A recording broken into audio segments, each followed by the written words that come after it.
Bem, boa tarde, gente. Meu nome é Nadira. A gente vai começar a live agora, ok? A gente está aqui pelo MUP, na PUC São Paulo, Movimento por uma Universidade Popular. E, bem, a gente trouxe dois convidados aqui. O Gabriel Landi, que é um camarada também do mesmo partido que eu. Ele é bacharel em Direito pela Faculdade de Direito da USP e é militante, como eu já disse, pelo Partido Comunista Brasileiro, o PCB. Ele também é editor e tradutor pela Lavra Palavra e logo eu já sou uma grande admiradora do trabalho dele. E junto do Jones Manuel, ele também organizou a coleção Quebrando as Correntes, né? Pela qual eles lançaram o livro Raça, Classe e Revolução, a luta pelo poder popular nos Estados Unidos. E a outra convidada que nós temos é a Thaís Rochica, que é mestra em Filosofia e Teoria Geral pela Universidade de São Paulo.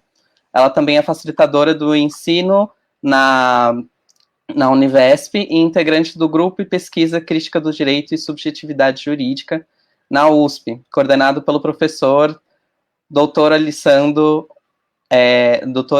Alisson Leandro Mascaro, perdão. Bem, a live vai funcionar na dinâmica de 20 minutos, primeiro para a fala da Thaís, e depois 20 minutos da fala do Gabriel Landi. E aí nós vamos seguir com as perguntas, ok?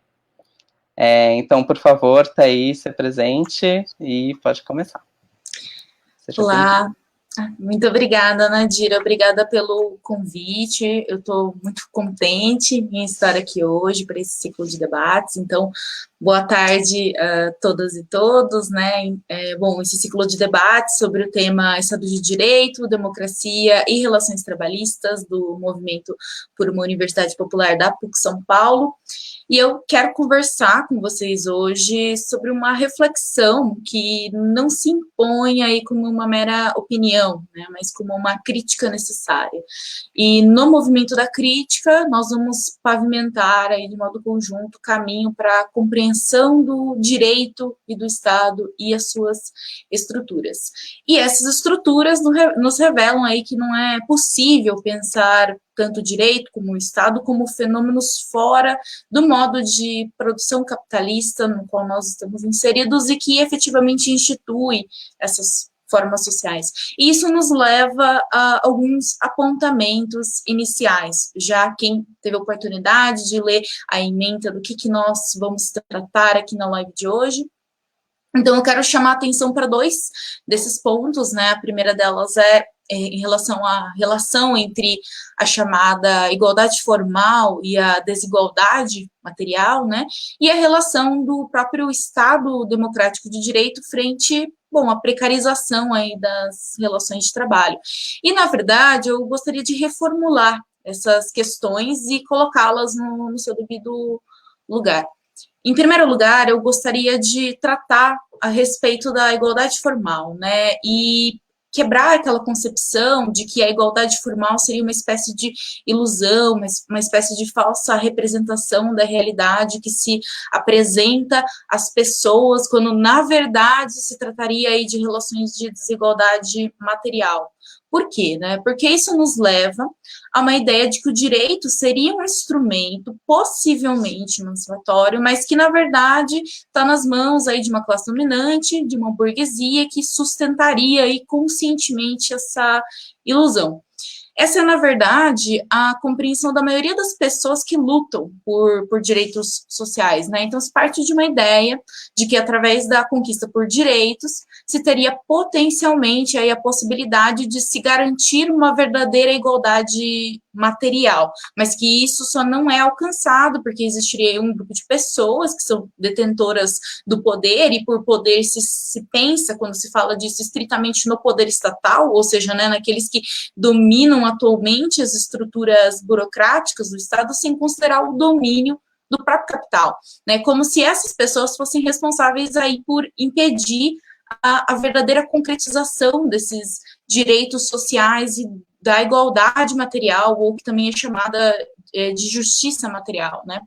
E conclusão, como a percepção da estrutura da realidade acaba se restringindo a isso, se restringe a como essa estrutura se apresenta na superfície da sociedade. E por apresentação, aí eu me refiro a uma aparência necessária, uma aparência real e não ilusória ou falsa, né? E a saída que se visualiza é uma saída política, né? A partir aí dos únicos instrumentos que se apresentam como disponíveis, ou seja, através do direito e, mais especificamente, através da majoração aí de um Estado democrático de direito através da via da democracia burguesa. E por que isso estaria em um primeiro lugar errado? Assim? Então, vamos por partes, né? Primeiro porque essa igualdade formal, abstrata, não é uma ilusão ou uma falsa representação da consciência, mas uma realidade através da qual as relações de exploração são reproduzidas. E para compreender isso, a gente precisa entender como que essa igualdade abstrata ela se constitui na relação social elementar do capitalismo. E isso nos remete ao próprio modo como o modo de produção capitalista se reproduz através de formas sociais que são estruturantes, né? E daí temos a forma da mercadoria, do valor, do dinheiro, do capital, e formas sociais que vão garantir e reproduzir essa dinâmica de sociabilidade. E aí nós temos a forma jurídica e a forma política como dimensões extremamente importantes aí para pensar como é que o capitalismo se reproduz, né? Então, o modo de produção capitalista difere das sociabilidades de classes que o precederam pelo fato de que as sociabilidades pré-capitalistas estão assentadas em uma dominação direta de classes, né? Ou seja, o exercício do poder e da dominação não é mediado, ou seja, não assume uma forma objetiva, uma forma reificada como no capitalismo, e isso reverbera no próprio modo, inclusive, como mais trabalho vai ser expropriado sem equivalente, né? Pensando na exploração do trabalhador. Então, quando a gente pensa, por exemplo, lá no Capital, na seção sobre as leis do salário, principalmente para puxar esse campo de análise das relações trabalhistas, né, que é um dos grandes campos temáticos que nós estamos tratando aqui na live de hoje, o Marx diz que uma das consequências da exploração do trabalho pelo capital, que é uma exploração aí mediada pela livre compra e venda da força de trabalho, portanto, pelo contrato de trabalho, pelo trabalho assalariado, é que todo o produto do trabalho, né, que é produzido dentro de uma jornada, ou seja, pelo tempo que o capitalista compra a força de trabalho, é de propriedade do capitalista, né, e que não é visível o quantum da exploração. Ou seja, o mais valor que vai se expressar no lucro está representado socialmente nas mercadorias produzidas. E aí, dando um exemplo para tornar isso mais palpável, né? Então, quando a gente olha, por exemplo, para essa caneta ou para esse fone de ouvido ou qualquer outra mercadoria, a gente não consegue visualizar nessas mercadorias o quanto de mais trabalho está representado aí nessa mercadoria. Ou seja, a gente não consegue enxergar o quanto de exploração houve para se produzir essa mercadoria, né? Não dá para determinar quanto o trabalhador que produziu isso foi explorado. Como consequência, essa exploração ela é apagada do modo como nós nos relacionamos com as coisas, né? Como nós nos relacionamos com essas mercadorias. Mas isso não significa, né, que o modo como nós nos relacionamos com essas determinações são falsas ou ilusórias, né? Como se, então essa mercadoria aqui ela está escondendo, como se fosse uma dimensão ilusória, né? Trata-se aí, na verdade, de um processo objetivo de materialização dessas relações de produção e da própria personificação, né, das coisas. E quando nós falamos, então, de Estado de Direito, de Estado democrático de direito, de igualdade formal, a gente precisa entender que a sua crítica não é apontar para uma suposta falsidade, né? Isso acaba levando a uma praxis política extremamente limitada, né? Para utilizar o famoso jargão, acaba limitada aos estritos horizontes do direito burguês, né?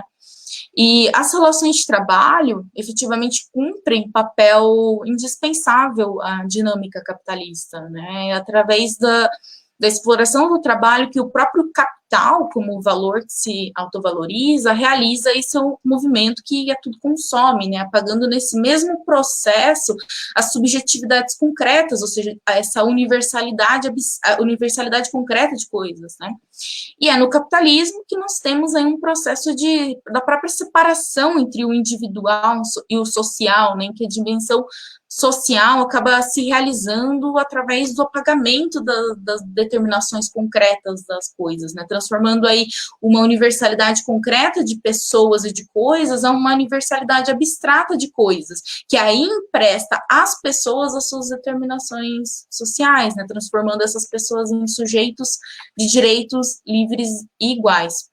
E esse movimento, né, se dá pelo fato de que no capitalismo as pessoas elas entram em determinadas relações de produção e passam a se relacionar uns com os outros através das coisas, ou seja, através do dinheiro, né, transferindo essas coisas nesse mesmo movimento os caracteres sociais das suas relações, né, e aí nesse mesmo processo, essas coisas, uma vez que elas estão investidas, essas determinações sociais, elas vão transferir de volta aos sujeitos esses caracteres. E aí esses sujeitos, então, são reflexivamente constituídos como meros reflexos subjetivados dessas coisas. E tá aí o fundamento, que é o movimento do próprio fetichismo da mercadoria, que vai constituir o sujeito de direito e essa dimensão, toda essa dimensão da liberdade, da igualdade abstrata, né?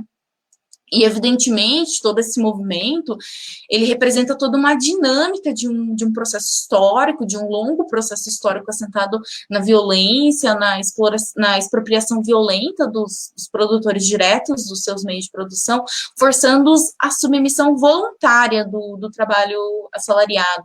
E a constituição do sujeito de direito, que vai ser a forma elementar da forma jurídica, apenas vai se dar no momento em que não apenas as condições aí objetivas do processo do trabalho é expropriado, mas as próprias condições subjetivas também, né, e aqui, então, nós temos o surgimento do sujeito de direito como a forma de subjetividade por excelência do capitalismo, e isso se dá apenas com a generalização das relações de troca, né, apenas se dá aí com a mediação de todas as relações sociais pela forma do valor.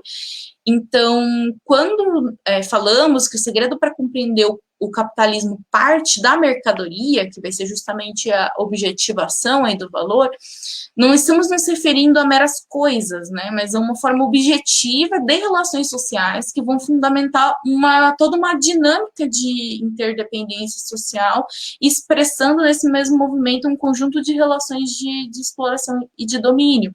E o papel do direito, né, nesse processo corresponde, em sua forma mais elementar aí, ao próprio processo da troca, né, e pensando na circulação, nesse movimento da troca, que é parte da circulação como parte essencial da própria reprodução da produção, né, e aí eu faço, inclusive, menção de outra passagem icônica do Capital, de que as mercadorias, então, elas não podem ir sozinhas, né, ao mercado e trocarem umas pelas outras, a gente sempre precisa se voltar aos seus guardiões, que são os proprietários das mercadorias, e é aqui que reside a chave para a compreensão da forma sujeito de direito, e quem vai sistematizar a questão do direito a partir do pensamento do Marx é ninguém mais, ninguém menos que um jurista e filósofo soviético chamado Evgeny Pashkanis, né, e o Evgeny Pashkanis, ele foi, enfim, só fazendo uma contextualização necessária aí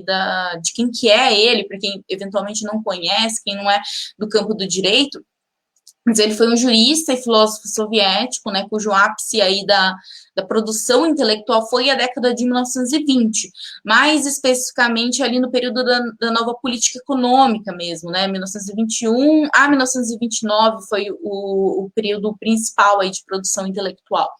E pensando, inclusive, que é o tempo da Revolução de 1917, e aí o Pashkanis integra, né, em 1917, o Comitê Militar Revolucionário e participa como juiz popular, né, juiz dos tribunais populares, ali após, enfim, a queda do governo provisório. Mas a Revolução de 1917 trouxe algumas dificuldades específicas ao campo do direito, só situando, então, em que contexto que o Pashkanis apresenta essa teoria acerca do direito, que consistiam sobre essas dificuldades específicas, consistiam sobretudo na necessidade de se cumprir uma tarefa imediata aí de reestruturação de todo o aparelho judiciário, alinhado a uma falta de uma teoria marxista do direito sistematizada, porque o que existia na época eram os textos do próprio Marx, do Engels e do Lenin, mas nenhum deles se ocupou especificamente do problema do direito, né? A primeira grande obra publicada nesse campo foi justamente de um outro jurista proeminente da época, que é o Piotr Stutzka, né? E, na verdade, antes de Stutzka teve o Reisner, que publicou em 1919, mas a sua teoria ela não pode ser considerada propriamente marxista, é mais uma chamada escola psicológica do direito. Mas, bom, né, o Stuttgart publica, né, um livro importantíssimo ali em 1921 chamado O Papel Revolucionário do Direito do Estado. E quando o Pachucanes publica, em 1924, a sua principal obra, que é a Teoria Geral do Direito e Marxismo, logo ele se torna o principal teórico do direito e o seu livro passa a ser utilizado por diversas universidades de direito, inclusive para quem tem interesse em se inteirar no debate jurídico soviético. Eu tenho um livro para indicar chamado O Pensamento Jurídico Soviético, do Humberto Cerrone. Ele dá uma boa mapeada aí nesse debate todo. Mas, enfim, né, digressões necessárias à parte, a grande contribuição do Pachucanes consiste na descoberta da relação íntima entre forma mercadoria e forma jurídica. Então, do mesmo modo que o Marx dirá que a forma elementar do modo de produção capitalista é a mercadoria, o Pachucanes vai apontar que o átomo da forma jurídica, a forma mais simples e indivisível, é a forma do sujeito de direito. E por forma mais simples, leia-se o ponto de partida da exposição que vai fundamentar aí todo o quadro conceitual da forma jurídica.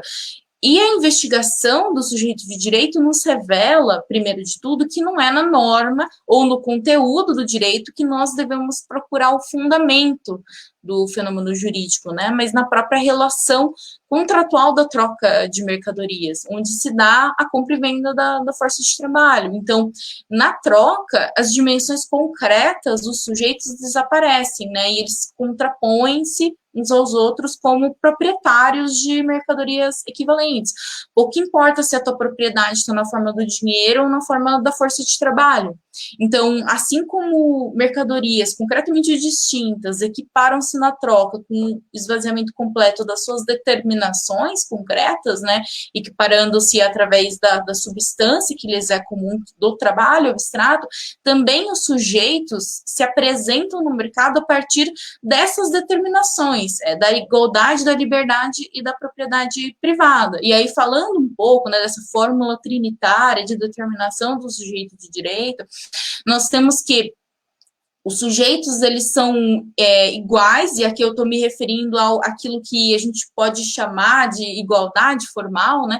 Então, os sujeitos, eles são iguais, porque a única forma de equipará-los na troca é como possuidores de mercadorias equivalentes. A única forma de equipará-los é se nós pensarmos esses sujeitos separados, apartados de todas as suas dimensões concretas que fazem com que esse sujeito pertença a uma determinada classe, a uma determinada raça, a um determinado gênero, enfim, e por aí vai, né? Então, faz parte da dinâmica da exploração do próprio trabalho assalariado que este trabalhador se confronte com o seu próprio valor no processo da troca, né? Que vai se opor a ele na forma do salário. Então, aqui, essa igualdade formal da troca, ela não pode ser vista como uma ideia de falsidade, né? Mas é um pressuposto necessário para a realização do seu contrário.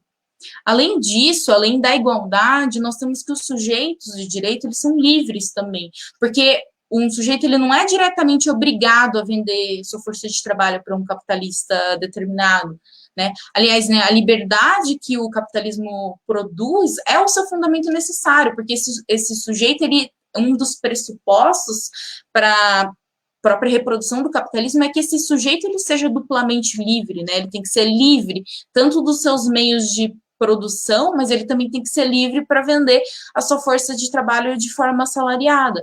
E aí, mas aí tem um ponto, né? Porque se o capitalismo torna potencialmente todos sujeitos de direito, ele não torna todos automaticamente proprietários, né? De modo que a igualdade e a própria liberdade do sujeito estende-se apenas às mercadorias do qual é proprietário, né? E a propriedade privada que vai determinar a extensão dessa liberdade, dessa igualdade. Então, a condição da liberdade e da igualdade, que está no núcleo, né, de todos os debates acerca dos direitos humanos, é indispensável para a constituição de um circuito generalizado de trocas mercantis, o que faz com que essas dimensões que entram naquele ponto de questionar a igualdade formal em detrimento da desigualdade material, nos leva a uma seguinte reformulação necessária, né? É justamente através dessa igualdade formal que a desigualdade material no capitalismo existe. E aí tem uma frase do Maximus Grundrisse que me impactou muito quando eu li pela primeira vez, que não apenas a troca dos valores de troca se dão através da liberdade e igualdade, mas a troca dos valores de troca é a base produtora real de toda liberdade e igualdade. Então, é o capitalismo que produz essas dimensões. Então, esses pares, igualdade e liberdade, igualdade e desigualdade, liberdade, não liberdade, não devem ser pensadas em uma relação respectiva de, é uma aparência e uma essência, né? Como se o primeiro fosse uma ilusão, uma falsa representação da realidade, e o segundo fosse a verdade, né? Eles devem ser pensados aí como o duplo caráter das relações capitalistas. Um se reproduz através do outro. E, bom, encerrando aqui a minha fala, eu passo a palavra de volta para a Nadira, para ela passar para o Gabriel. Muito obrigada, maravilhosa contribuição. E, bem, só lembrando, antes de passar o bastão, que a gente vai ter um ciclo de debates ao decorrer do mês, com diferentes temáticas ligadas ao direito, aqui na página do MUP, na PUC São Paulo, e também reforçando o convite, que é para curtir, seguir a página e ficar de olho nas publicações, e que a live vai ficar gravada na página, ok? Para quem não conseguir acompanhar tudo ou precisar voltar depois nas discussões, a discussão vai ficar aqui gravada, vai ficar na página, ok? E podem já mandando as perguntas que nos últimos 20 minutos de live eu vou ler para os camaradas responderem, ok? Agora eu passo a palavra para o Gabriel Landi. Pode falar, camarada. Obrigado, camarada. Boa tarde.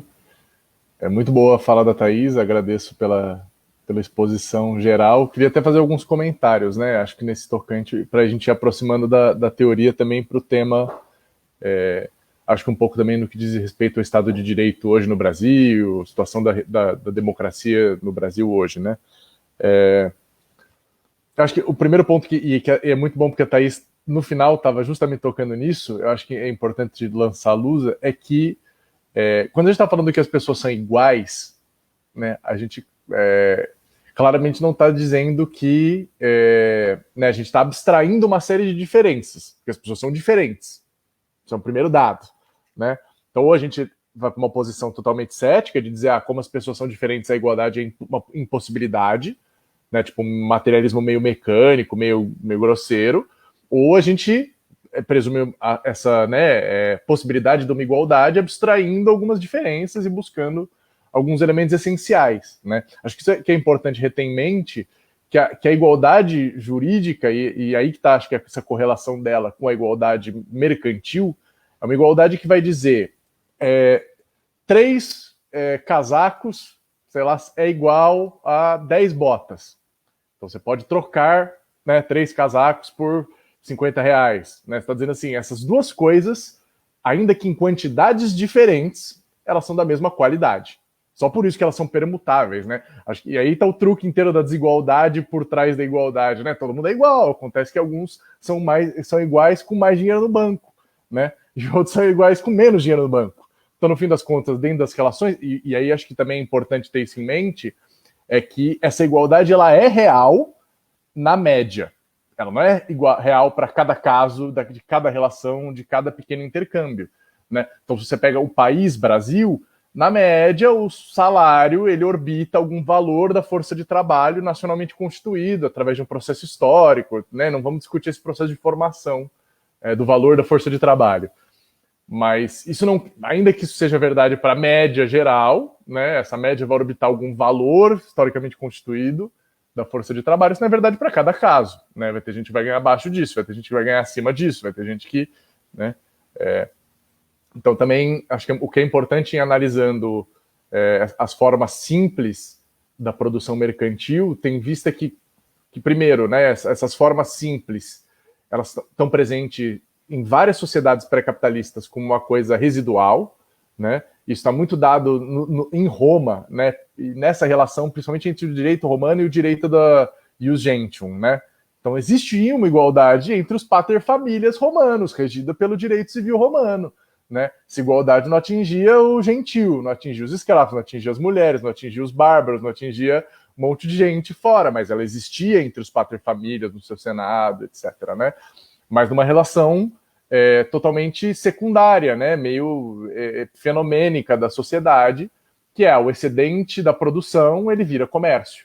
Não como no capitalismo se torna, onde desde a força de trabalho virou uma mercadoria, e em cadeia todas as outras coisas vão se tornando também, né? E aí essa sociedade, ela não é mais uma sociedade que às vezes produz um excedente que vira mercadoria e vira uma sociedade produtora de mercadorias, né? Onde, inclusive, a produção mercantil, ela é um fim em si mesmo, né? No sentido de que quem fala, vou investir aqui meu 100 milhões de reais, ele não fala, eu vou investir em bala em vez de investir em tênis porque eu gosto mais de bala, adoro doce. Né? A pessoa vai escolher baseado na taxa de lucro que aquele ramo da indústria está fornecendo naquele momento. Um risco, uma perspectiva qualquer econômica. Né? Então, nesse sentido, que como fim em si mesmo. Né? O que eu acho que é importante ter em vista, e essa é a graça também dessa igualdade, dessa liberdade, que se a gente pensar, por exemplo, a ditadura militar no Brasil, existia desse ponto de vista essa igualdade e essa liberdade. Não menos do que em qualquer outra sociedade democrática, na ditadura militar você podia. O Castelo Branco não obrigava você a trabalhar para o Bradesco, ou para o Itaú, ou para a Gerdau. Né? Você escolhia, você ainda era livre para escolher seu empregador. Né? Você ainda era igual nessa medida desigual da tua propriedade. Então também é importante a gente reter qual é essa igualdade, qual é essa liberdade que a gente está falando. Né? Ela não é contraditória, e acho que essa é também o mais importante, né? Da gente ter em vista nesse momento nosso, porque no fundo, vamos dar um passo atrás. Eu acho que a graça é perceber que essas mesmas condições dessa igualdade são as condições que permitem a gente falar em ditadura hoje, ou em fascismo, né? Porque, veja, pela primeira vez na história, e o capitalismo cria isso, existe uma classe, né, de detentores do meio de produção que não são detentores do Estado. Isso é muito novo, uma coisa que o capitalismo cria e que é a pré-condição da democracia republicana moderna. Então você vai voltar para Roma, você vai ver uma sociedade onde, né, os senhores do Senado, o imperador, são os donos de escravo. Você vai para a Idade Média, você vai ver uma sociedade onde a estrutura nobiliárquica é ao mesmo tempo a estrutura do Estado e a estrutura de suzerania e vassalagem da classe dominante, proprietária de terra, senhora de servos. Né? Pela primeira vez no capitalismo, como a classe proprietária ela é uma classe que concorre entre si, a estrutura dela, a própria estrutura da classe dominante é uma estrutura de competição e não uma estrutura que já bota ela organizada numa subordinação determinada, etc., a unidade dessa classe ela é dada fora dela, né? Ela não é uma classe que tem uma própria estrutura coerente, coesa, com hierarquias bem definidas, e essa estrutura da classe é a estrutura do poder político.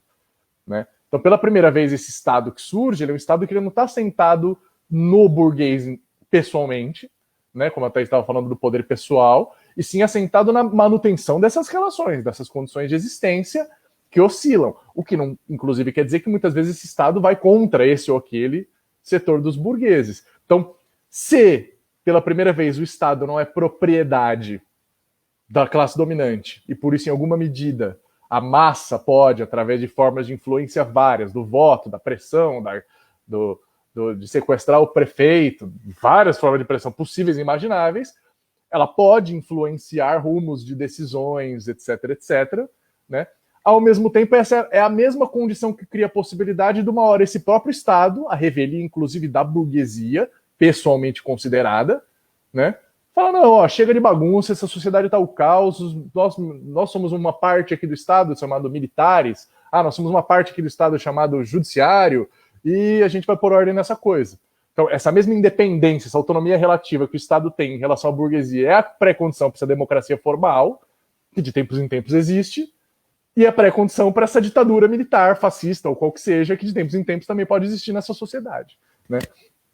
aí um pouco essa igualdade, essa liberdade, elas começam a parecer razoavelmente indeterminadas, e essa é a graça também delas, né? Elas partem dessa premissa de que elas são liberdade e igualdade sem conteúdo, só com forma, né? E não, né, efetivamente conteúdo, e a gente pode debater isso em outra condição. Agora, o que eu queria lançar um pouco luz é nesse aspecto isso, assim, quando a gente faz essa discussão sobre liberdade e igualdade, né, a gente não está querendo dizer, então quer dizer que como o capitalismo, né, a própria estrutura econômica das relações de trabalho assenta as condições para uma superestrutura política de liberdade e igualdade, isso quer dizer que essa liberdade e igualdade se manifesta com, enquanto houver capitalismo, a democracia, né? Que é a ilusão liberal clássica, enfim, e que tem aí um século de história para botar em xeque, né? Então, no fundo, acho que daí esse é um pouco um debate que a gente tem que, né, levar em conta, e aí o Benjamin, acho que se pergunta bem, né, o Walter Benjamin, isso. A gente fala em igualdade, a gente fala em liberdade, mas talvez a gente não devesse falar em ditadura, falar em exceção, né, porque a lógica toda dessa reprodução das condições de existência, essa é a lógica do Estado, né, da segurança jurídica, da validade dos contratos. Então, vamos supor, tem um governante X, né? E aí todo o aparato jurídico é onde fica muito claro, assim, né, as limitações dessa concepção de democracia e como ela entra em contradição em algumas acepções com a reprodução que na verdade ela existe para assegurar, que são essas relações mercantis, né? Então, se, por exemplo, por essas estruturas de liberdade e igualdade se elege um presidente que fala assim, olha, o governo passado quis privatizar a Petrobras. A gente aqui, o povo se revoltou com isso, não gostou, elegeu um presidente que tinha lá na sua plataforma reestatizar a Petrobras. Então, pronto, está resolvido? Não, a pessoa foi eleita, né? O mínimo de sensatez diria que, então, bom, a vontade do povo se expressou de que, né, não quer aquilo, né? Mas, evidentemente, haverá um poder judiciário não eleito contra majoritário, eles dirão, para te dizer, não importa que se é um outro governo eleito, você tem que respeitar os contratos, as obrigações contraídas pelo Estado enquanto sujeito de direito também, né? Ele enquanto também proprietário de mercadorias, o Estado não é mais nada do que isso no quadro do direito burguês. É um proprietário com poder distinto, né? Um proprietário com algum poder de estabelecer normas, ele tem um poder monopolista que burla a concorrência mercantil, mas ele, do ponto de vista, o tribunal sempre vai lembrar ele disso, você não pode violar suas obrigações, né? Então a gente não precisa nem chegar num contexto de falar de uma ditadura para ver como é limitada essa possibilidade democrática desse Estado. Chega prefeito novo de São Paulo se elegeu, quer revogar a privatização dos ônibus, né? Quer reencampar os ônibus, né? Você pode, com a condição de que você indenize, né? Então você restabeleça aquela igualdade quantitativa mercantil, etc., né? E, aliás, os tribunais nada mais fazem que isso o tempo inteiro, né? Eles estão falando, eu que venho do direito do trabalho, brinco que, basicamente, a grande habilidade do tribunal é transformar tudo em dinheiro, porque você perdeu um braço, vale 50 mil reais. Seu chefe te assediou sexualmente, isso vale 30 mil reais. O tribunal faz isso, ele não restaura uma situação onde você retorna uma situação de justiça. Não, o que existe tudo vira dinheiro ou, no máximo, vira coerção. Né? Então, e às vezes isso serve para alguma coisa, não vou dizer para ninguém que não. Né? Meu marido é agressor, daí você aciona o Estado, vem a polícia e coíbe com a coerção do Estado uma situação de violência determinada que está vivendo, mas o Estado não é capaz de... A justiça oferece só isso, é dinheiro ou é coerção. Né? Em torno desse poder de mediar as coisas, e essa é a graça também do poder de Estado, a violência é também uma força econômica. Vamos lembrar aí, né, os materialistas. Então, é evidente que com isso ele pode reestruturar, obstruir caminhos de desenvolvimento da economia, acelerá-los, facilitá-los, ou né, no mínimo, deixar situações em alguns impasses, às vezes. Né? O poder do Estado não quer dizer que ele reflete em cada ação dele conscientemente, conspirativamente, os interesses da classe burguesa. Essa é justamente a graça dessa autonomia relativa da forma política, né? Ela reproduzindo as próprias condições de existência, não da sociedade burguesa, mas da forma política, ela já está reproduzindo as condições de existência da sociedade burguesa. Então, se ela reproduz as condições de existência da dívida pública, da política aduaneira, do militarismo, do funcionalismo, ela já está reproduzindo as próprias pré-condições político-jurídicas da sociedade burguesa. Né? Então, no fim das contas, Não precisa, né? E até às vezes tem belos exemplos de corrupção e para mostrar por onde também a influência da burguesia pode entrar diretamente. Mas não é só por causa disso, não é só porque a burguesia compra os políticos e compra os juízes, né? É porque na própria reprodução dessas condições de existência dessa política, desse judiciário, desse legislativo, desse executivo, se reproduzem também essas condições de existência da sociedade, do mercado, da propriedade privada e do trabalho assalariado, né? Dito isso, também essa sociedade, né, e acho que esse é um ponto quando a gente está falando de relações de trabalho, é importante ter em vista, as relações de trabalho elas têm formas principais e nuances concretas, né? Então, desde que o Marx escreveu Capital, já mais de um século atrás, a gente vive sob uma sociedade capitalista. Isso não quer dizer que as formas do trabalho não sofreram metamorfoses, né, determinadas. Então, Marx, por exemplo, não conheceu o que a gente chama de Fordismo, né? Ele conhecia a grande burguesia do Marx, ainda era muitos grandes burgueses, mais ou menos do tamanho do que hoje a gente chamaria de um médio burguês, ou qualquer coisa assim, né? Não conhecia os grandes monopólios produtivos da nossa época, né? As grandes fábricas concentrando milhares, às vezes dezenas de milhares de trabalhadores, né? E ele já falava, só de reunir umas centenas e uns poucos milhares já era uma concentração inconcebível do trabalho, né? Então, alguns processos dessa concentração fordista e muito mais hoje o que a gente vive do refluxo da concentração fordista. Então, né, existiram um desenvolvimento das forças produtivas no processo capitalista, foram permitindo rearranjos da forma de organizar trabalho. Então, se a esteira, a linha de montagem veio proporcionar uma forma de organização do trabalho que o Marx não viu diretamente, hoje essa própria forma fordista está em questão muito por conta das tecnologias da comunicação. De que modo isso permitiu, e do transporte também em algum grau, mas de que modo isso permitiu descentralizar a produção, flexibilizar as cadeias produtivas, botar uma parte aqui, outra parte no outro país, outra, né? Então isso vai permitindo reequacionar dentro de uma mesma sociedade de propriedade privada dos meios de produção e de trabalho assalariado, mas reequacionar algumas formas de extração do mais-valor, né? Repensar de que modo o componente relativo e absoluto se combinam no processo concreto de trabalho, né? E aí acho que um dos grandes problemas que a gente vive hoje, dramas que a gente vive da época, é um pouco isso. Assim, se a gente olhar o grande quadro econômico, que mais ou menos a gente vê, desde os anos 70 do século passado, a taxa de lucro, né, a taxa de retorno do capital cai, assim, olhos vistos proporcionalmente, né? A tal da crise orgânica do capital, como o Marx falava, enfim. Existe um processo bem interessante pelo qual, depois dos anos 70, o capitalismo ele consegue um pouco uma fuga para frente no seu drama econômico, por dois motivos bem visíveis. Por um lado, um motivo do campo da produção.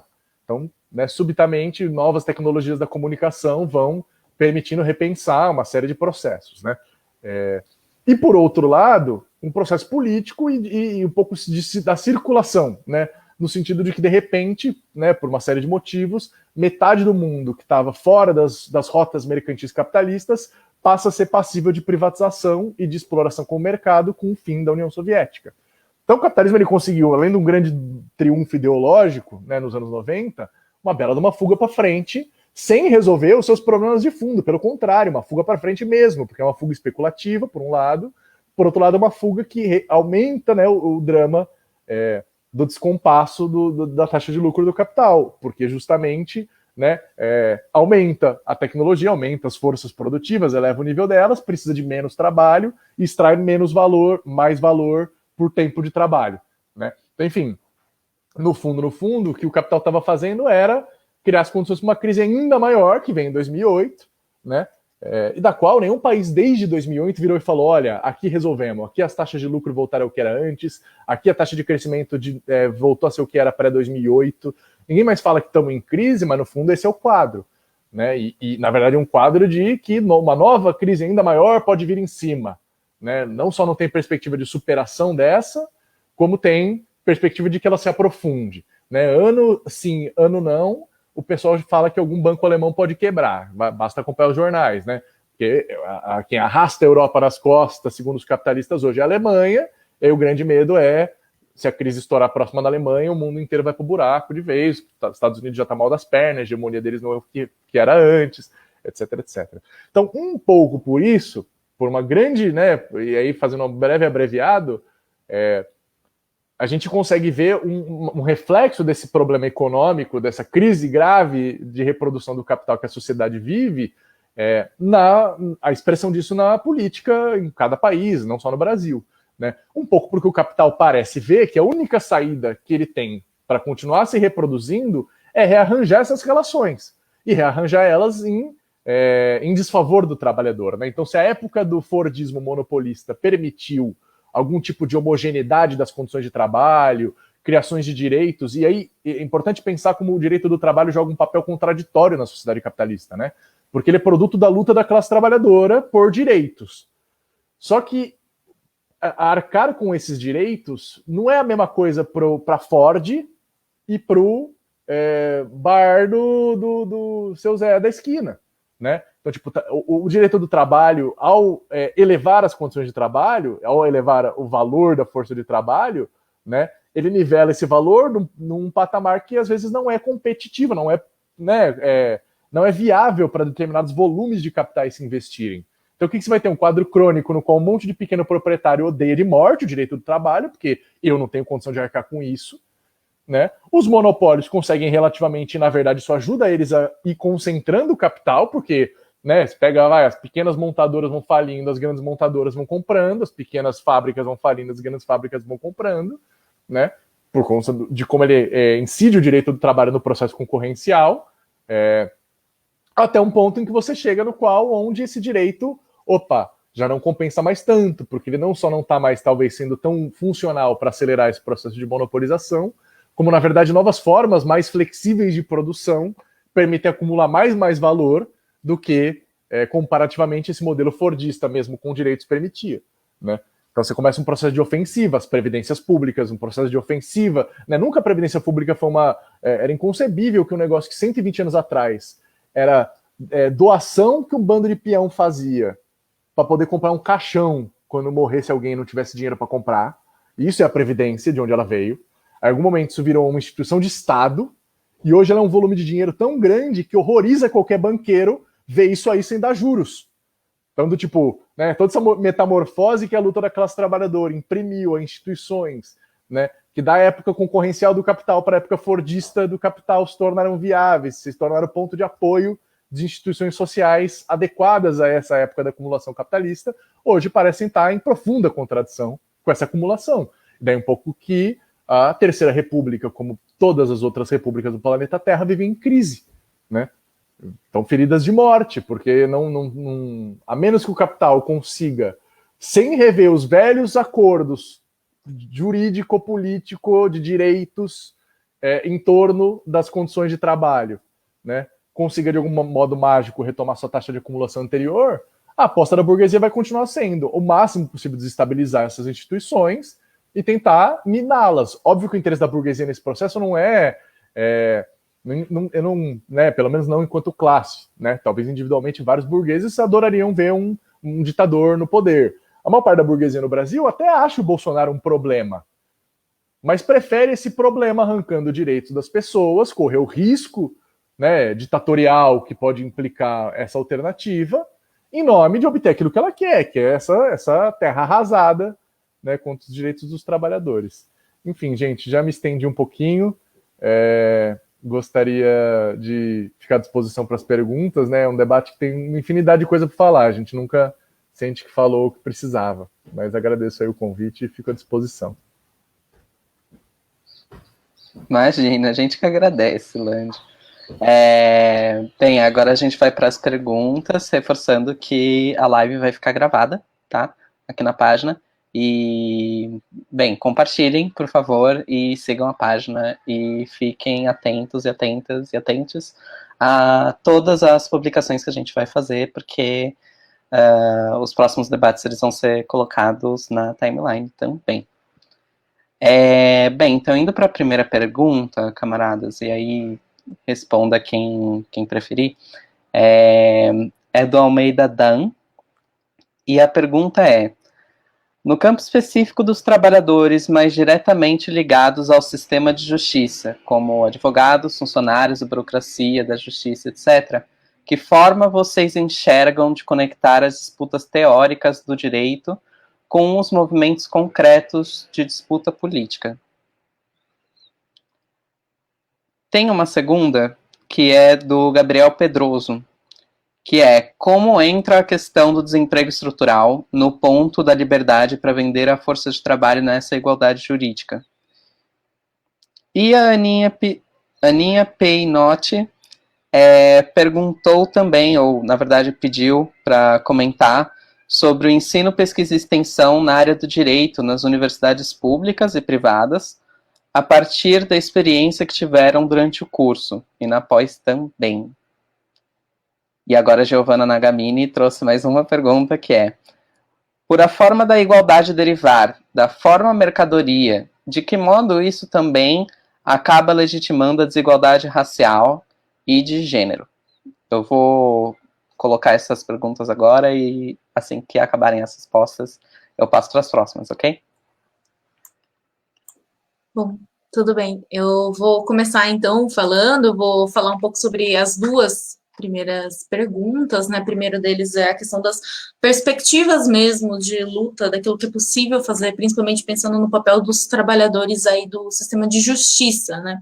Então, quando a gente apresenta a crítica do direito e fala que o direito é direito burguês, né? A gente precisa sempre ter em mente que, bom, existem limitações daquilo que se pode conquistar através do direito, ou seja, limites de conteúdo mesmo, ou seja, é possível conquistar a função social da propriedade, mas em que termos, né? Então, pensando principalmente que a função social da propriedade não é o contrário da propriedade privada, né? Mas a propriedade privada tornada uma função social, ou seja, você mexe um pouco na distribuição de modo muito limitado.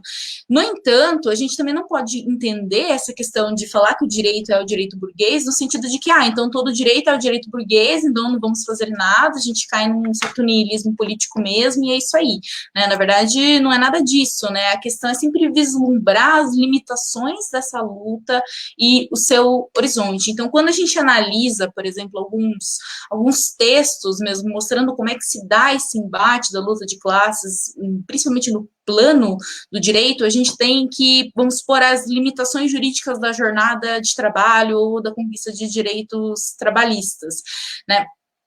A gente vê que a dimensão da exploração, ela tem uma determinação importante aí do papel da luta de classes. Realmente, através do direito, é possível você conquistar melhorias pontuais na qualidade de vida de trabalhadores de localidade X ou de localidade Y, mas isso não faz nada em termos de posição de classe que esses trabalhadores ocupam, ou seja, eles vão continuar sendo trabalhadores, e é sempre uma luta, um embate constante, assim, até que ponto você vai conseguir manter esses direitos. E, ao mesmo tempo, a gente vê como é que a gente tem uma conquista de um lado, e aí o capital, ele se ressarce por outro lado, né? E aí a gente tem, por exemplo, as violações desse direito, os cometimentos das ilegalidades dentro das fábricas, dentro do próprio contrato de trabalho mesmo, né? E, inclusive, o próprio Pachucanes estudou isso no TCC dele, porque ele concluiu os estudos dele lá em Munique, né? Na Alemanha, por conta, enfim, ele foi preso por conta do movimento anticzarista, né, dele lá na Rússia. Então ele acabou tendo que fugir ali para a Alemanha. Na Alemanha ele concluiu os estudos dele, e o trabalho de TCC dele foi justamente sobre as ilegalidades cometidas pelos capitalistas no setor em matéria de segurança e saúde do trabalho.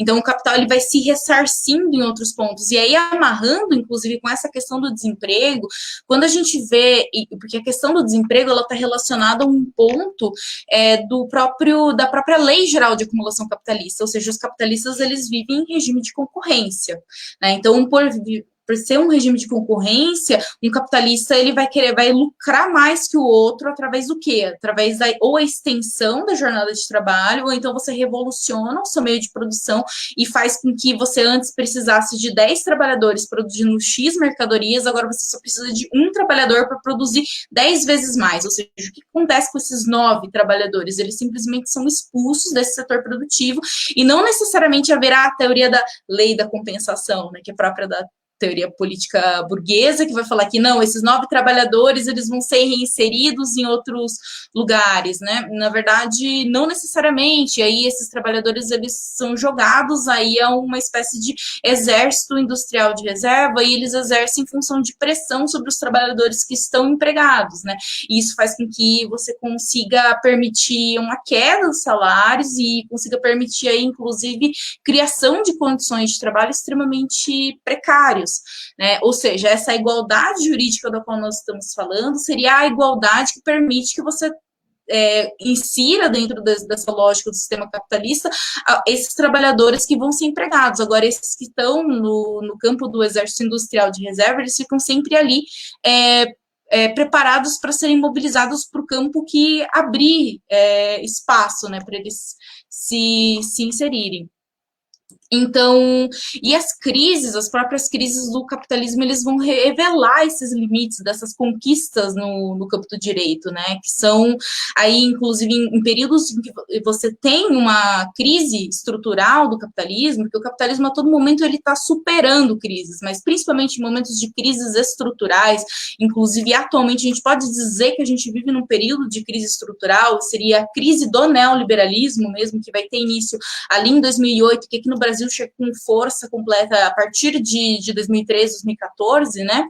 Mas, então, nesses períodos de crise, você tem ainda mais uma supressão daquilo que é possível se conquistar dentro do campo do direito. Daí que os limites de reprodução e daquilo que se pode conquistar dentro desse campo está condicionado à própria lógica do processo de valorização do capital. E, bom, aí só uma intervenção curta, aí, caso o Gandhi queira continuar os... Eu vou ao contrário, então, da última para a primeira pergunta. Bom, acho que a primeira coisa que tem em vista é que essa é a graça também dessa igualdade né, jurídica e mercantil. Ela não pretende, e aí essa também é uma ilusão comum do jurista, né? O jurista acha que o direito cria alguma coisa. O direito não cria nada, o direito reconhece coisas, e no máximo quando ele acha que ele está criando alguma coisa, quem está criando é ou a violência do Estado ou o dinheiro do Estado. O direito mesmo não está criando nada, né? De novo. Então, falar o decreto Lacris e a Petrobras, quem criou a Petrobras não é o decreto, né? Quem criou a Petrobras é o dinheiro que comprou lá um pátio, que veio um monte de trabalhador, ergueu coisa. Isso criou a Petrobras, né? Enfim, então a gente tem essa ilusão de que as proclamações que tornam ritualisticamente solene alguma coisa é o que cria as coisas, né? Estou dizendo isso para dizer o quê? Que a graça da desigualdade é que ela não cria igualdade, ela reconhece uma igualdade que já existe, né? Então, se ela se depara com alguém que não tem, né, o direito é chamado a consagrar essa igualdade entre os já proprietários. Ele não é chamado a tornar alguém proprietário para tornar ele igual ao outro. Então, o grande truque é que esse mesmo direito era o direito que operava nos tribunais, excluindo todo o povo negro brasileiro durante todo o período escravista, já com tribunais instituídos, já com Código Civil pombalino, já com etc, etc, etc. Né? Essa forma de igualdade já circulava de um jeito ou de outro incipiente e ainda nem a massa dos trabalhadores era livre para vender sua força de trabalho. Então, também essa forma é flexível, né? Essa forma ela pode existir já predominando e abarcando uma massa de pessoas, ou ainda não. Né? Se a gente for parar para pensar na própria situação jurídica da mulher, que só com a Constituição de 88 virou plena proprietária, e que antes disso precisava de 1000 formas de autorização do marido, ou do pai, ou do não sei o quê, para deter propriedade, né? Isso também é um pouco expressão de um baixo grau de desenvolvimento dessas relações.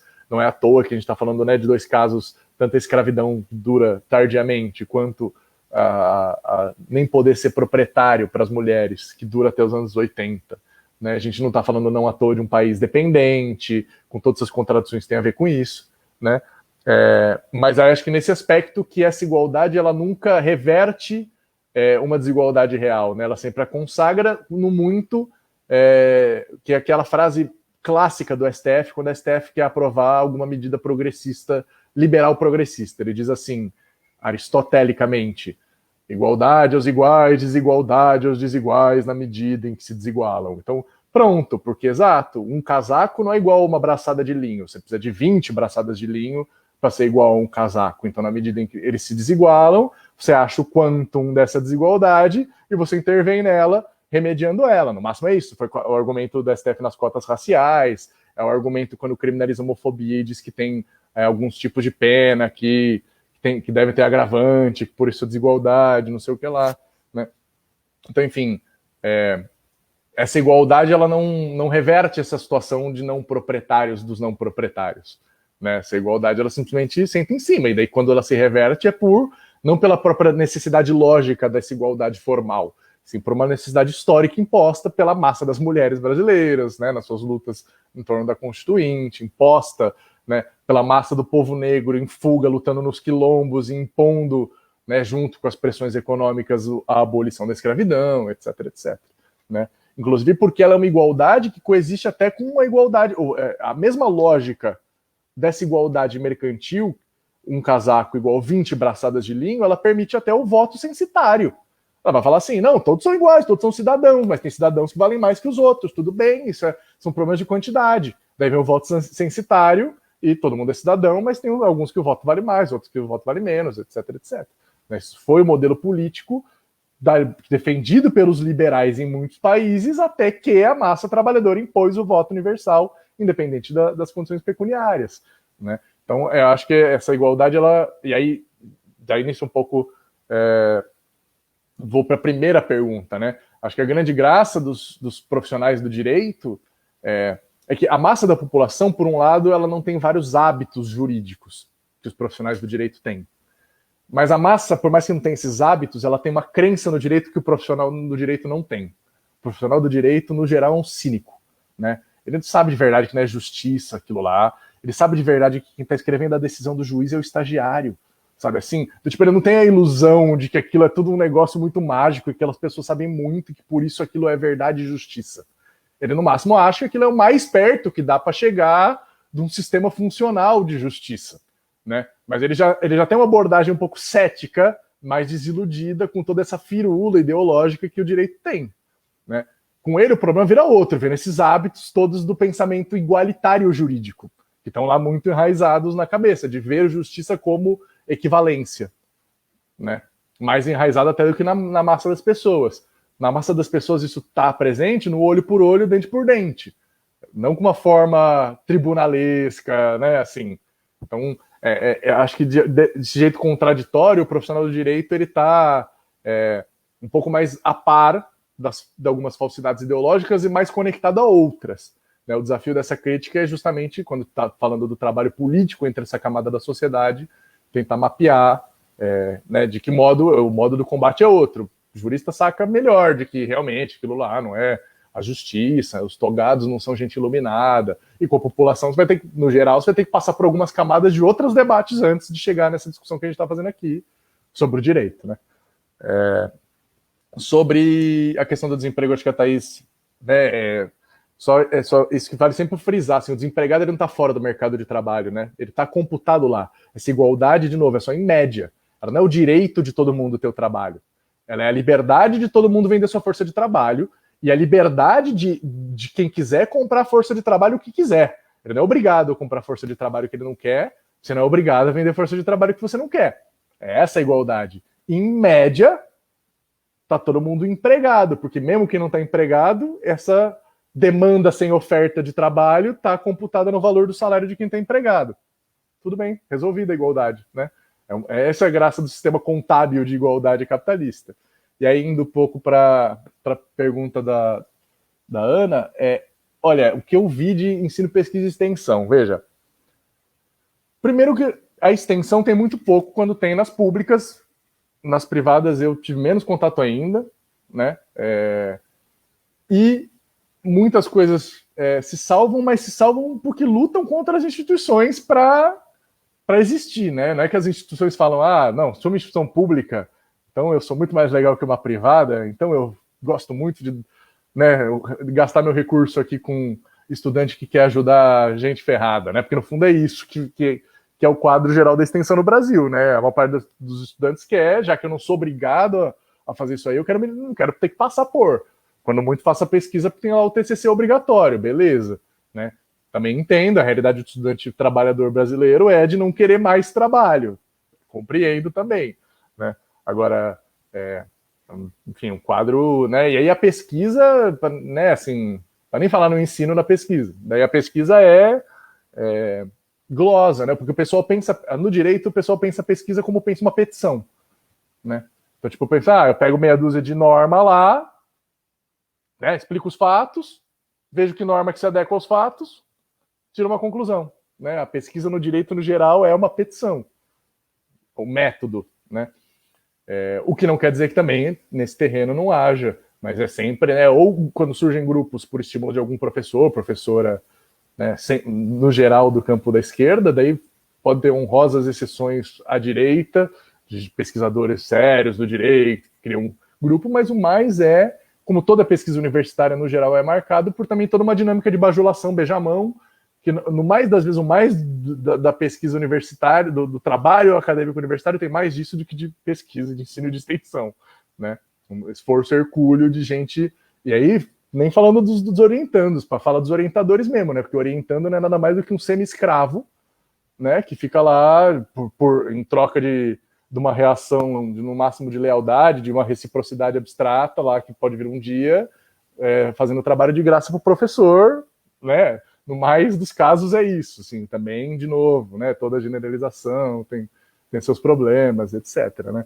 Então, isso tudo para dizer o quê? Que quem quiser fazer pesquisa, né, estudo e ensino sério, crítico e extensão, vai ter que se preparar para fazer por conta própria, brigando com as instituições, isso seja nas privadas ou nas públicas. Vai ter um pouco mais de facilidade nas públicas, vai encontrar também mais gente disposta, talvez, daí entram todos os problemas de ter que ser estudante trabalhador numa privada, trabalhando para pagar sua faculdade, né, e essas contradições, mas não é como se também se for para uma pública e está resolvido, chegou no paraíso do ensino, pesquisa e extensão, né, infelizmente. Ainda mais no direito, que não valoriza essas coisas, né, porque o que ele valoriza é a prática judicial, não a pesquisa. Enfim, já me estendi demais, deixa a Thaís responder as outras perguntas que surgiram e depois retoma aí qualquer coisa. Bem, gente, então vamos passar para as próximas perguntas, Thaís. Eu tenho duas da Yane Bruni. A primeira.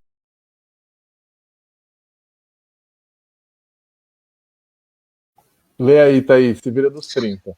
Tá, Nadira caiu. Bom, então vou ler novamente, então, a primeira pergunta, né? A primeira pergunta da Iana, ela perguntou o seguinte: tendo em vista as considerações que foram feitas sobre as instâncias dessa igualdade formal, como podemos pensar atuações do sistema de justiça em eventos como a chacina de Jacarezinho? Isso seria um sintoma da igualdade jurídica só existir numa média, como falado, ou vai além? E ela mesma também perguntou em relação à luta por direitos e como isso, e se isso interfere na realidade, como no caso da criminalização da homofobia. Então, primeiro de tudo, em relação a essa questão, entra muito no campo dos debates acerca do próprio direito penal mesmo, né? Então, a gente precisa entender que esse Estado... A Nadira voltou. Nadira, eu já li a primeira pergunta da Iana e já estava respondendo. Tá ótimo, tá ótimo. Então, eu vou terminar aqui a fala, né? Mas, basicamente, o Estado que vai garantir a igualdade jurídica para os proprietários vai ser o mesmo Estado que não vai garantir aí para a grande maioria da população, e joga essa população, essa grande parte da população, ao desamparo e à criminalização. E aí, pensando, né, que o caráter repressivo do Estado vai caminhar ao lado da forma jurídica e mais, é legitimado por essa forma jurídica. Então, essas ocorrências horrendas, como a chacina do Jacarezinho, se dá sob a égide da legalidade, né? Porque o papel do direito penal é servir também como terror de classe organizada. Então, não dá para dissociar aí uma coisa da outra, ou seja, é como se fosse a dupla face, né, do Estado. E pensando assim na questão, né, da relação da criminalização da homofobia, tem um ponto, né? Porque do mesmo modo que o próprio capitalismo ele insere as mulheres no campo assim, torna elas plenamente proprietárias, né? Essa referência que o Landi falou sobre a Constituição de 1988, isso também se estende à questão das relações homoafetivas. Então, por exemplo, se você reconhece o matrimônio nas relações homoafetivas, significa que as Casas Bahia vão poder executar o casal, e não só uma única pessoa, entende? Então, é perfeitamente possível o capitalismo abarcar essas relações. É claro que existe toda uma série de debates assim que perpassam pelo campo da própria moral mesmo, né, e que vai depender aí do nível da luta por esses direitos. É claro que, bom, entre ter direitos e não ter direitos, nesses casos a gente sempre opta por ter direitos como uma questão estratégica, né, como uma tarefa imediata,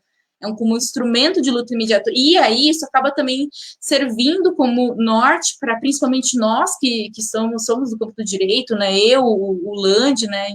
Nós dois somos advogados, acaba sendo isso, ou seja, uma atuação completamente cínica, no entanto, que você consegue conquistar minimamente algumas coisas assim dentro desse campo. Bom, Nadira, por favor, eu passo a palavra de volta para você, se você quiser fazer a leitura da outra pergunta. Tá ótimo, imagina. Bem, então, é que eu peguei cortado, mas você leu a quinta pergunta, certo? A quinta e a sexta. A quinta e a sexta. Então, a sétima, que é inclusive minha, vocês podem comentar um pouquinho como vocês veem o papel dos departamentos de compliance e o enfraquecimento dos sindicatos na mobilização em relação aos casos de injustiça contra os trabalhadores? Não sei se ficou muito claro. Ficou? Sim. Bom, Gabriel, não sei se você quer comentar primeiro. Quer falar? E tem uma oitava também, né? Que é o juspositivismo. Tem relação com essa desvalorização da pesquisa na área do direito? Quer falar, Thaís? Depois eu volto falando de todas. O que você prefere? Sim, eu posso começar falando. Bom, primeiro eu vou falar da questão do juspositivismo, porque o juspositivismo é o pensamento jurídico por excelência, ou seja, é o pensamento jurídico com base no qual você vai poder escrever a tua petição, entende? E é muito mais estratégico para uma pessoa que está no campo da pós-graduação, fazer pesquisa, optar por fazer uma pesquisa dogmática ao invés de uma pesquisa no campo da filosofia e teoria geral do direito. Fazer pesquisa em filosofia e teoria geral do direito não vai te render um emprego numa empresa, entende? Ou seja, vai te render um emprego se você fizer uma pesquisa no campo de direito tributário e pesquisar a incidência do fato gerador do ICMS, qualquer coisa assim. Então, existe do interesse econômico sobre quais campos de pesquisa são efetivamente interessantes, inclusive para serem concedidas bolsas, né? E pensando que é aquela coisa, né, que o Gabriel falou, então, se você quer fazer uma pesquisa crítica dentro do campo do direito, ou dentro de qualquer campo, na verdade, você vai ter que lutar contra as instituições mesmo, não apenas nas universidades privadas, mas isso também é uma realidade nas universidades públicas. E isso se reverbera em diversos outros pontos que, hoje em dia, para você fazer uma pós-graduação, um mestrado ou um doutorado, por exemplo, numa universidade pública, você não vai ter bolsa. Né, ou seja, vai ter bolsa, assim, 2% só do corpo discente da pós. O resto vai ter que se virar, vai ter que trampar com várias outras coisas para poder trabalhar mais depois com a pesquisa. Então, essa é, infelizmente, uma realidade com a qual a gente tem que lidar, né, atualmente. E bom, falando aí da pergunta da Nadira a respeito dos departamentos de compliance, o compliance, na verdade, é um reflexo de como é que as relações de trabalho elas se constituem hoje, em um período que a gente chama aí de um período neoliberal. Ou seja, primeiro de tudo, você tem uma desmobilização muito grande dos trabalhadores organizados. E, bom, na pandemia a gente vê como é que isso se dá, né? Porque na pandemia, principalmente, as pessoas elas estão trabalhando em home office, você basicamente nem sabe quem é o teu colega de trabalho, e todas as soluções judiciais e as soluções acabam girando em torno desse tipo de solução empreendedora, por assim dizer, né? Que aí já está dentro aí do campo de análise do compliance. Para ser bem sincera, eu nunca parei para pensar exatamente nessa relação, mas me parece que é justamente a transformação mesmo, né, de como é que essa organização ela está sendo desmobilizada e como é que isso, enfim, gera novas técnicas aí por parte do capital de fazer uma melhor gestão ali da sua própria produção. Né, e também tenderia a jogar todas essas questões aí para análise do cálculo econômico mesmo, né? Bom, E também um sistema de informação, né, principalmente pensando que a gente tem todos esses debates acerca da necessidade da proteção dos dados, aí você tem aí uma alta especialização desse campo dos compliance, porque lida com a questão da imagem da empresa, lida com a questão das políticas de cumprir determinadas normas, né, dentro das empresas, enfim.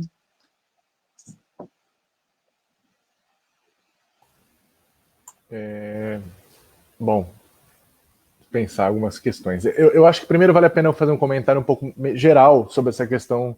A pessoa que fez a pergunta falou até dando o exemplo do direito da criminalização da homofobia. Acho que tem que dar um passo atrás. Tem um grande problema na crítica radical do direito. Tem dois problemas na esquerda, né? Um é as ilusões jurídicas. Esse é o problema à escala de massas. O problema é a escala de massas, e que a gente vai ficar falando aqui de todas as nossas críticas ao direito, é que as pessoas acham que tem alguma solução por meio de reformas pontuais, de pequenas leis, de etc, etc.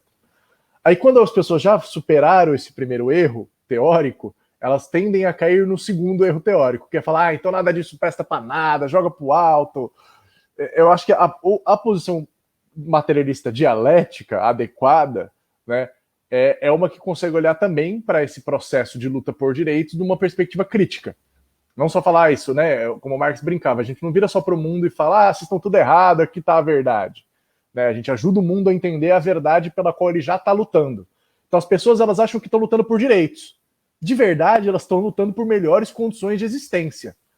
Uma coisa um pouco maior que direitos. Direitos são a forma que media na sociedade capitalista essas condições de existência, do ponto de vista da aparência, né? Então, um pouco mais desvelar o que está por trás da luta do que dizer a luta não faz sentido, porque essa luta não tem muito como lutar se não por direitos. Começa daí também. Porque, né, a menos que a gente subverta as relações capitalistas de produção, a menos que a gente esteja falando da insurreição, da revolução, da expropriação da burguesia, toda outra luta vai ser mediada dentro do quadro da sociedade capitalista, que é um quadro jurídico. Então, né, não tem muito...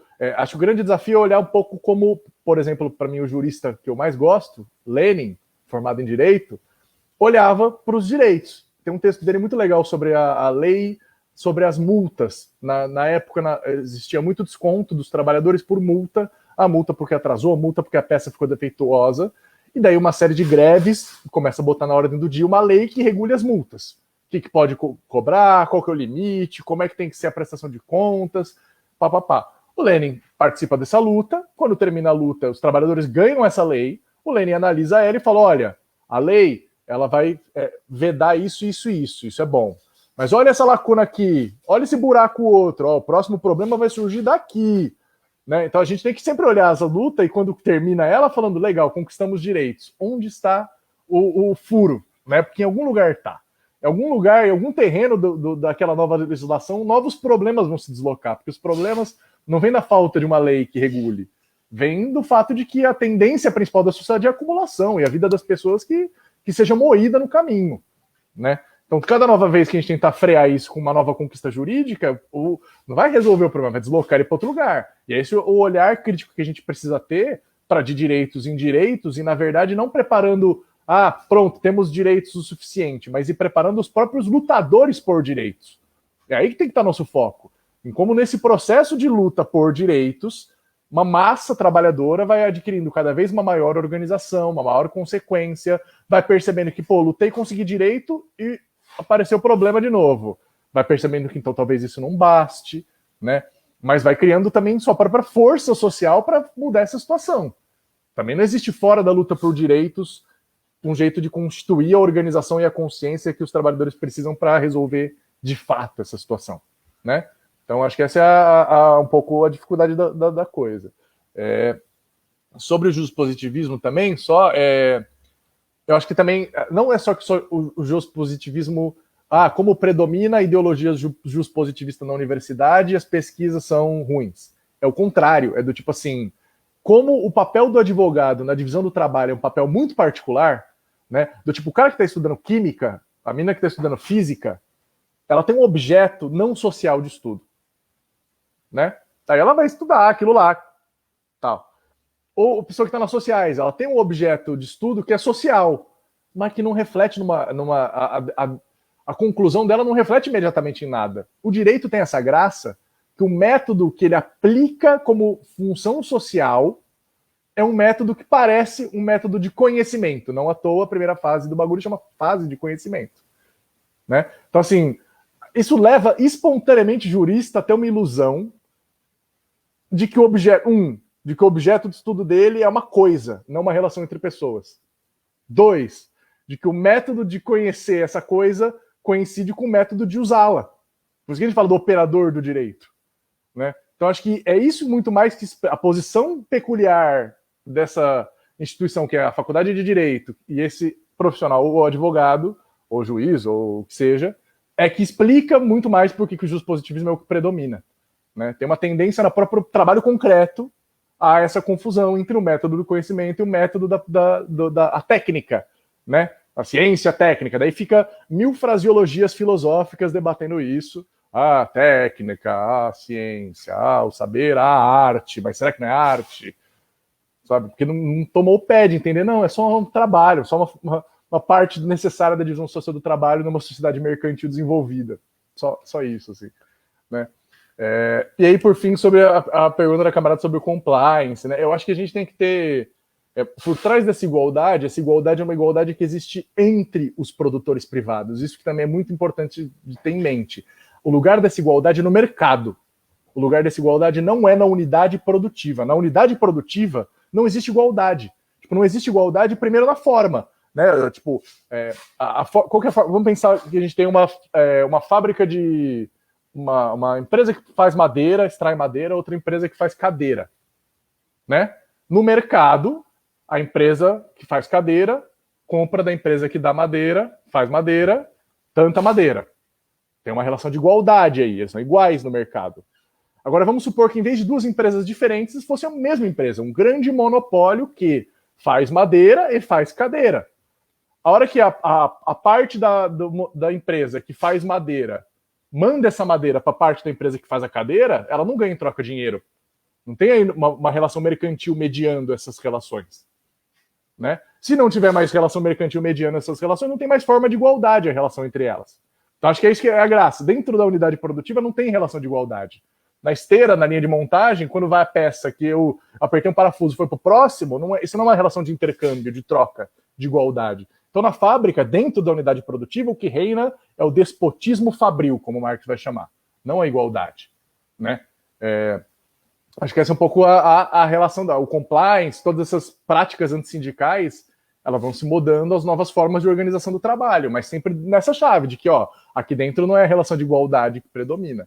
Agora, eu acho que a graça dessa forma neoliberal é que ela começa a ter que admitir esse discurso de que também aqui é igualdade, não é verdade, isso aqui é parte do mundo, aqui também tem que ter, não pode ter assédio, não pode ter perseguição, não pode, né, etc. Então ele começa a tentar mimetizar essas relações dominantes que, na verdade, não pertencem àquele ambiente, porque aquele não é um ambiente de democracia, de igualdade, de liberdade, né?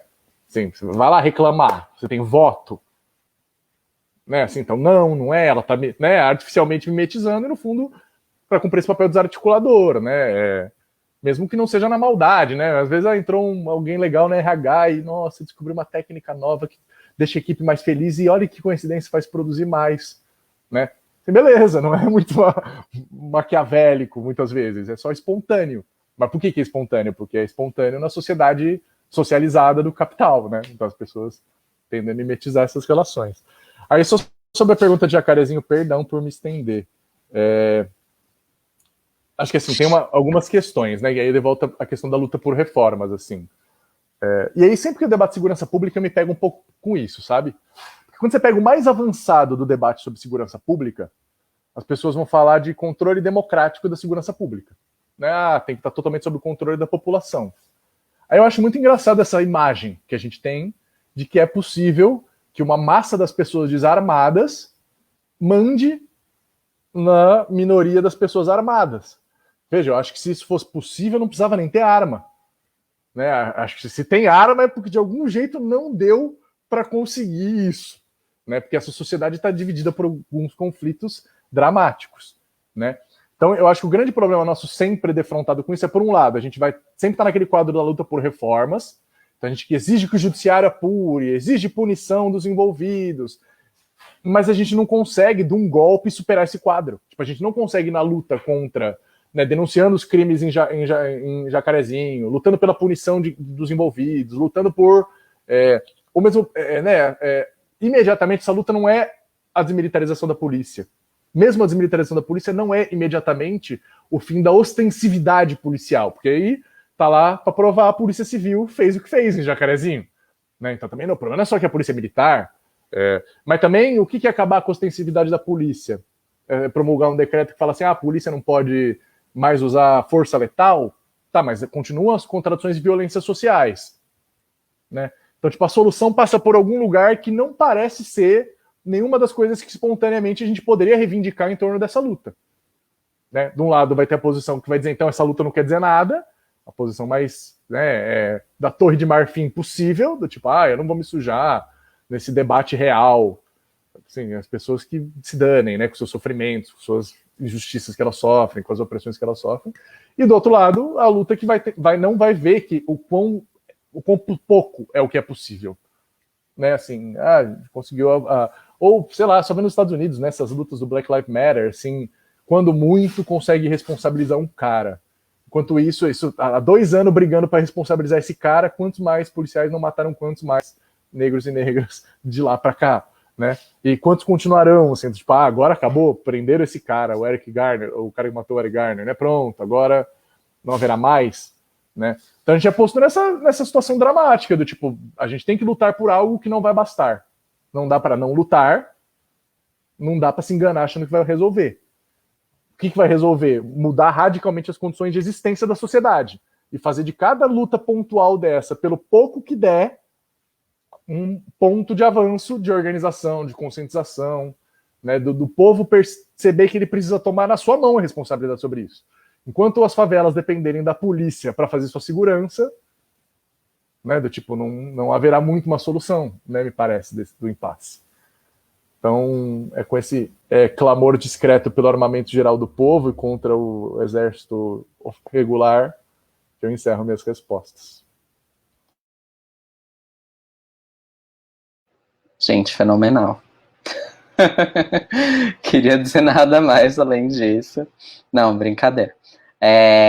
Eu queria agradecer a presença do camarada Gabriel Landi, da camarada Thaís Rochica, e queria convidá-los e convidar todo mundo aqui que está na live e aos que forem também ver depois, estiverem assistindo depois, a ficarem atentos e estarem presentes aos próximos debates. A gente vai discutir direito e meio ambiente, direito e gênero e diversidade, né? Ou seja, comunidade LGBTQIA+, e capacitismo, enfim, e também o direito à questão penal, ok?